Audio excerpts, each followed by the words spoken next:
I've had better episodes, don't worry. There was one episode when I hadn't brushed my teeth the night before or in the morning. Diagnosophis Diagnosophis. That's what I said. Diagnosophis Day. Diagnosophis. Geburtstagotter. Get up! Hello, and welcome to Gobs and Goblets with me, Maddie. And me, Hannah. Today we're going to be looking at birthday cakes. Because it's Maddie's birthday. Not today, but this week, which is very exciting. And we also worked together, it was October to December last year. We worked together doing birthday parties for kids, and Maddie would host, and I was the cook in the back making sandwiches, so not really cook. Yeah, I was going to say cook. You chopped up oranges, put out party rings. It was actually quite a tiring job because we'd have like 3 parties a day, and there was like 30 kids, and then there was dietary requirements. So sorry, hold up a second. I had to be running around like a clown outside, looking after the 30 children. You chose that. I literally was like, I want to be back of house. I tried to choose it. Should we get into it? I'll say we get into Let's it. do it.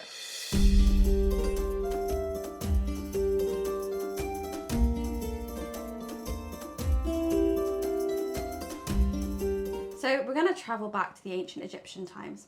Historians believe that the ancient Egyptians were the first people to sort of incorporate celebratory cakes. Now, they weren't birthday cakes per se, but they were used in sort of the festival period when a new pharaoh was appointed.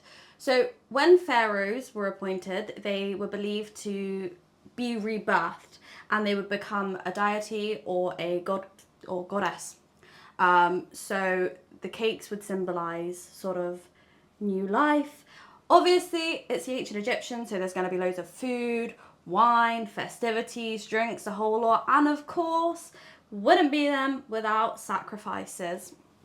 So the cakes weren't actually really cakes. They were actually a sort of cookie called a cart cookie, and these were typically known to be quite mild in flavour, but a nice little sweet treat. So would you like to explain a bit more about the cart cookies? I hope I'm saying that right. So I think it's pronounced kak.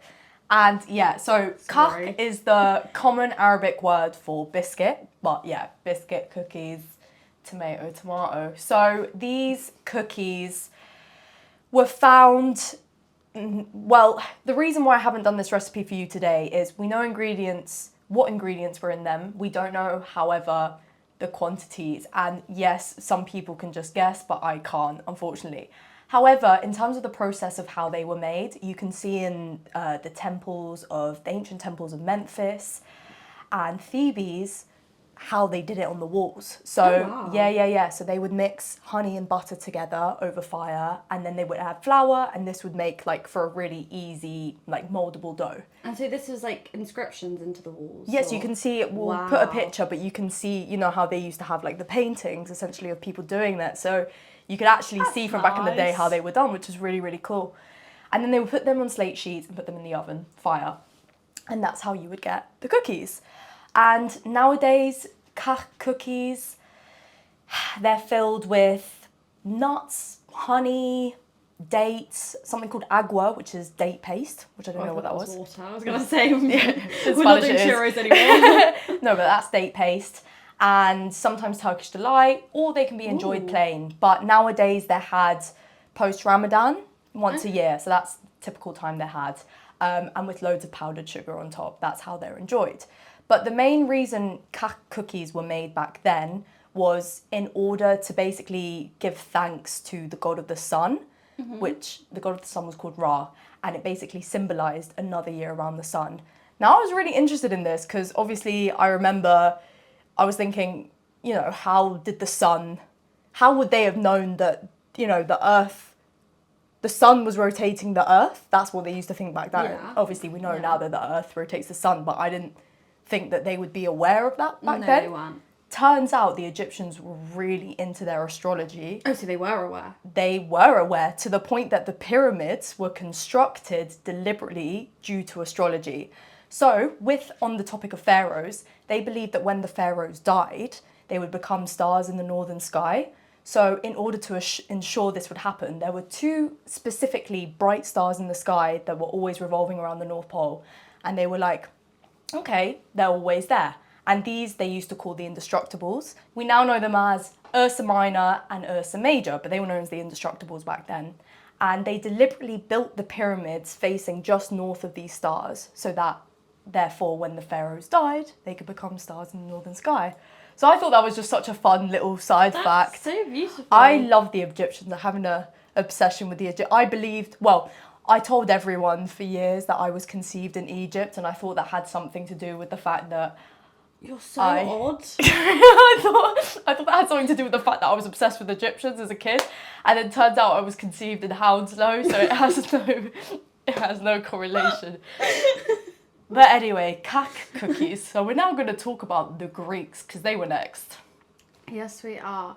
I need to work on my Egyptian history because I actually don't know that much about it. They are so cool. But anyway, sorry, love them. Back to the Greeks. So basically, the Greeks, there was a god called Artemis, and she was a goddess of both hunting and the moon.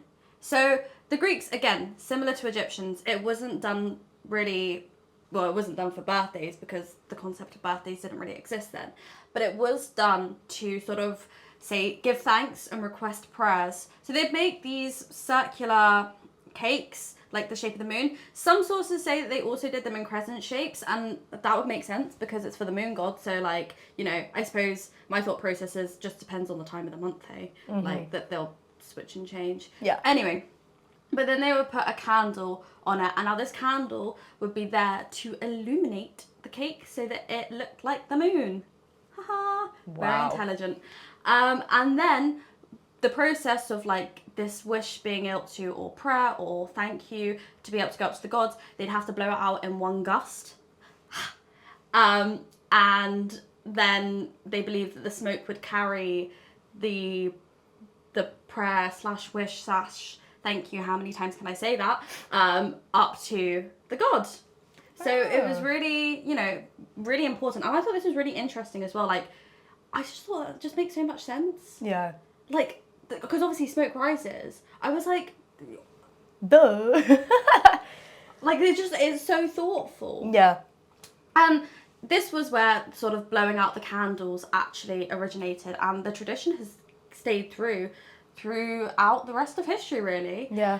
A lot of candle, like the candle being lit, like it links to sort of a lot of spirituality. So we're going to move forward a bit and we're going to go to Germany in the 1400s. So obviously birthdays weren't really a thing because the calendar hadn't been invented yet. But with the Christianization of Europe, the calendar was then brought in and it became a more common thing to record birthdays. Now this would have been done typically to people with like that would have had birthdays would have been people that were of like higher status, because people of the like a lower working class wouldn't have been able to sort of, they wouldn't have had access to it, they probably wouldn't have understood it so much. But this was a time now that birthdays started getting recorded. And in the 1400s in Germany, they started to have this thing called a Kinderfest, which, if you don't know, Kinder means child and fest, well, celebration, festival kind of vibes. So it started to become like quite a popular thing to do. Like German bakeries were becoming quite big, where people could go and get like their little sweet treats and snacks and whatnot. So what they would do is you'd have your cake and you would light a candle in the morning, and then you would leave the cake out for the entire day. Germans believed at this time that the children were more susceptible to like evil spirits and dark matter on their birthdays, so they would leave this light up to like warn off any like evil that's coming through. And then at the end of the day, as the sun set and before they had the cake, they would then blow it out.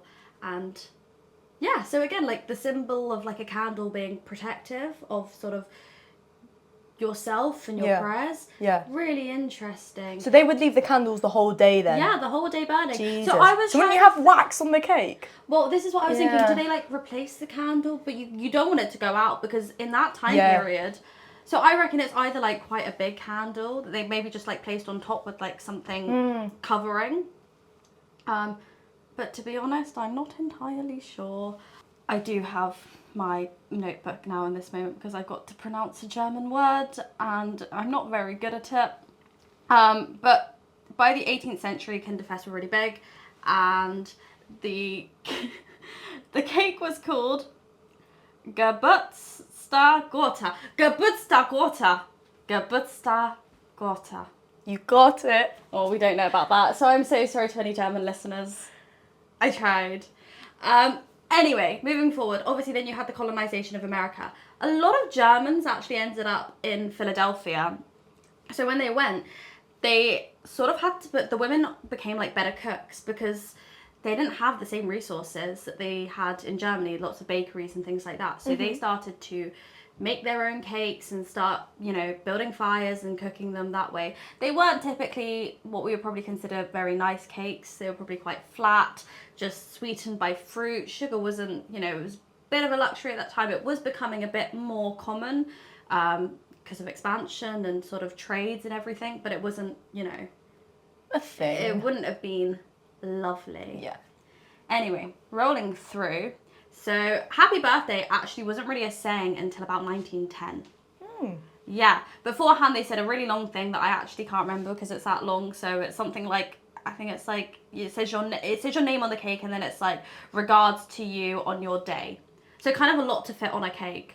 Yeah. So the song Happy Birthday came out in 1910, which is why it became so popular. And then by about 1930, they had started selling cakes in like pre-made boxes. So you could like build your own cake at home, like how you get like Betty Crocker kind of cake mixes. But then this wasn't really like a big thing, like they were sold, but it wasn't massive until post-World War II. Now my thought process behind this is because after World War II, people wanted to, you know, have access to nice things. They've just gone through a really traumatic time and experience. So it became a lot more popular. It was quick, it was easy, you didn't have a lot of work to do. And that overall is basically the history of cakes. Birthday cakes and how it's come to be. Wow. Yeah. So Hannah's actually made me a birthday cake, which I don't know how many episodes you've watched, but so far we haven't had a successful cooking experience. It really is going to be trick or treat. So fingers crossed that this one tastes a bit better, but you're going to talk us through your recipe now, aren't you? I am. So I chose a Greek recipe. Now, honey cake is what we believe the cake was that was given to Artemis. This is because if you look at literature, Greek literature, whether this be plays, poems, they are littered with references about honey cake. So obviously, you know, when finding these recipes, especially from so long ago, you have to make sure. So there were a few references that confirmed that these were the actual ingredients in the cake. So first you had Apicius. Now Apicius is one of the oldest cooking texts you're going to be able to find. It's incredible. It's a Roman cooking text from the 1st century. And they summed honey cakes up quite nicely in one sentence. To make honey cakes that will keep, take what the Greeks call yeast and mix it with flour and honey at the time when making the dough. You then had the Greek rhetorician Athenaeus. Now Athenaeus was writing towards late 2nd century to beginning of the 3rd century. And he wrote a book which I'm going to butcher the name. Sorry. I'm going to have to get my... I believe it's pronounced, and I'm really sorry if I'm butchering this, Diagnosophistae. Now, that translated to, I believe, like dinners, like dinner experts, things like that. So in this book, he had loads of references to honey cakes and specifically the ingredients in them and also how they should look. So he said it should be a little loaf of oil and honey. So we know from Apicius that there's flour and honey. We know from Athenaeus that there's olive and honey. So we've got flour, honey and oil, but you're going to need something to combine all of that, right? Well, I should hope so. So the final recipe that confirmed everything for us was the onomasticon. Now the onomasticon said that it was water, which was the missing ingredient, and the rest flour, honey and oil. I want to shout out Ellie. Her blog has been a huge help. It's called The Past is a Foreign Pantry. Do check it out. If it wasn't for her, I wouldn't have been able to say any of this to you today. So check it out. But for this recipe, we thought to be even more generous, and we have decided to use spelt flour. Now, there was the Greek goddess Demeter, and she was the goddess of harvest and grains. And the spelt was such an important crop to the Greeks, and they believed that Demeter gifted them spelt. So we've used whole grain spelt, because I was between white or whole grain, but I thought whole grain is a bit, I don't know, it's a bit healthier. Well, I said that it probably would have been whole grain back in the day. Most likely as well. Because... So I think I made a wise choice there. So you're going to need for this recipe 150 grams of spelt flour, 1 tablespoon of olive oil, 75 grams of honey, and some water. Now the water, I put a huge jug there, but that was just in case I needed loads. But turns out we didn't. So what you got to do first is you got to combine all your ingredients. So that's the flour, the oil, and the honey. Mix it a bit, and then when you see it's kind of like a bit of a dough's been formed, that will be a good indicator for how much water you're going to need. So I just put a tiny bit of water because you had to create a stiff dough. So then I literally put, it must have been half a glass of water. And then it didn't say anything about kneading or anything. Okay. But it felt that the dough became better when it was kneaded because it was really, really sticky from the honey and everything. And then it was getting stuck to the rolling pin, even with flour. So we kind of like kneaded it a bit and it formed a dough. You then got to roll it out into 1 centimetre thick shapes. Now, for this, obviously they would have been shaped as moons back in the day. Some sources even say that because Artemis was also the goddess of hunt, they shaped them into like antlers sometimes. Oh, that's sick. What, did you make me antlers? So I haven't made antlers, I've done my own thing. To give thanks to you, I did a little art and I did a little something special and you're going to see it in a minute. I was wondering because Hannah was like, you cannot see it. No. I've been a bit like nervous. I don't know if you could see my face because it just, Hannah and dough don't really get on very well. Really don't. So I was wondering what this special element was going to be. But, you know, I am... You also got to leave them in the oven for 12 minutes, cooking at 160 degrees. I must have left them in for 18 minutes because it just seemed that the dough wasn't cooked or the flour wasn't cooked and I didn't want to poison Maddie because I thought that'd be like a really bad birthday present. So bless our cameraman, risked his life and he was trying it for us. And he has to pull a serious face because he can't tell us whether it's good or not. And I was like, is it cooked? And he wasn't really giving many indicators. He's like, I was like, right, I'll leave it a bit longer. But it seems when you cool them down, that's when they harden. But then I didn't know whether it was supposed to be soft, hard. You think cake, but it's a cookie. It's just a lot. So we're going to try it. But I also want to quickly say, isn't this so cool? So the earliest astronomers, I love how like much astronomy has been related in this episode, but the earliest astronomers, in order to create the calendar, well, the first calendar, they looked at changes in the moon in order to help them do this. And I love this because moon cakes, and then the moon helped the calendar, and if it weren't for the calendar, there wouldn't be birthdays. And then it rolls back to the cake. Not to put a pun in, but full circle moment. That was so poor. I think we should try it. I think so too. Can I open my eyes then? Not yet, I'll tell you when. Okay. Oh guys, I'm literally sweating, I'm so excited. Why does it feel like I've you're made so Maddie close to close me? her eyes. Okay, right, you can open them. Happy birthday to you. Happy birthday to you. Happy birthday, dear Maddie. Happy birthday to you. Thank you. You didn't do it all in one blow, so your wish isn't going to come true? That's not very nice. Okay, so what I did instead of a moon, well, I've done 2 moons there, but they don't look. I was going to ask what they were. They're the moons. I said I love you because I do love her. Where's the you? Oh, that's not a heart, that's you. No, where's the you? Oh, Harry ate the you. Our cameraman tried the you. Well, there was a you. I love you. Exclamation mark, heart, and then that was supposed to be your face. Should we get like an up close representation of how it's looking? I didn't even do it with the, it was just memory. I should know, we spent years together. I would hope you know what I look like. I think it's not bad. You're way prettier. Oh, thank you. You're I welcome. think she's beautiful. So yeah, some are very crispy, some are a bit like softer. So why my hands are covered in flour. right, should we try? Yeah, I don't really want to eat my face. I feel like that's a bit naughty. I want to try a sort. Yeah, that's a bit okay. I can't break it. So why you trust? Oh. Sorry, wait, let me get my... It's just a bit rude at this point, isn't it? Right, you ready? Yeah. Okay.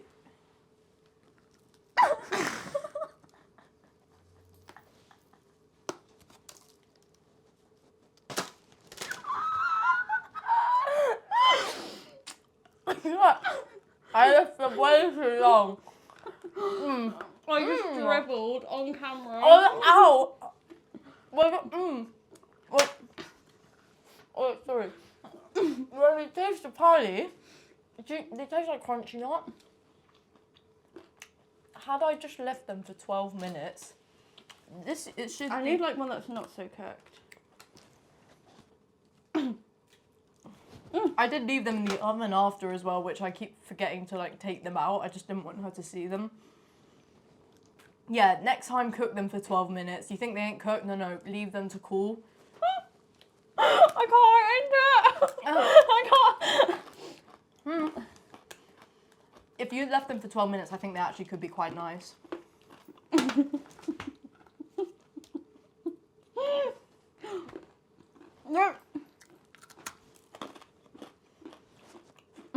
They taste really nice, I think.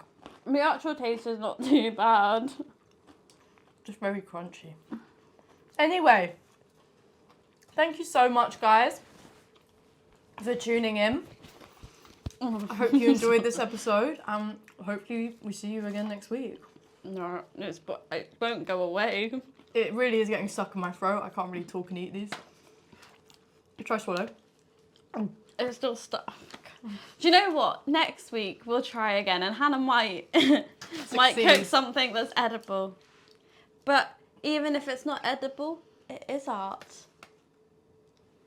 Bye. Bye. I think I got the nose spot on. It's a really nice nose. One side's way bigger than the other.